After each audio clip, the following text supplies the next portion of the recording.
ज्ञानवापी मस्जिद के अहाते के सर्वे कराने के मामले पर आज सुप्रीम कोर्ट में समाअत होगी। दरअसल इलाहाबाद हाईकोर्ट के फैसले को मुस्लिम फरीक ने सुप्रीम कोर्ट में चैलेंज किया है। इलाहाबाद हाईकोर्ट ने ज्ञानवापी मस्जिद के अहाते की साइंटिफिक जांच का हुक्म दिया है और इसी फैसले को मुस्लिम फरीक ने सुप्रीम कोर्ट में चैलेंज किया है। बता दें कि इस मामले में मस्जिद के कमेटी के वकील ने जल्द समाअत की अपील की थी, जिसे सुप्रीम कोर्ट ने मंजूर कर लिया है और इस मामले पर आज सुप्रीम कोर्ट सुनवाई करेगा।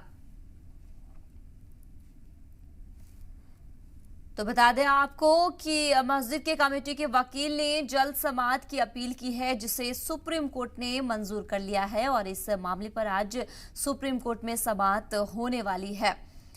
तो दरअसल आपको बता दें कि इलाहाबाद हाईकोर्ट के फैसलों को मुस्लिम फरीक ने सुप्रीम कोर्ट में चैलेंज किया था, जिसके बाद इलाहाबाद हाईकोर्ट ने ज्ञानवापी मस्जिद के अहाते की साइंटिफिक जांच का हुक्म दिया और इसी फैसले को मुस्लिम फरीक में सुप्रीम कोर्ट में चैलेंज किया है।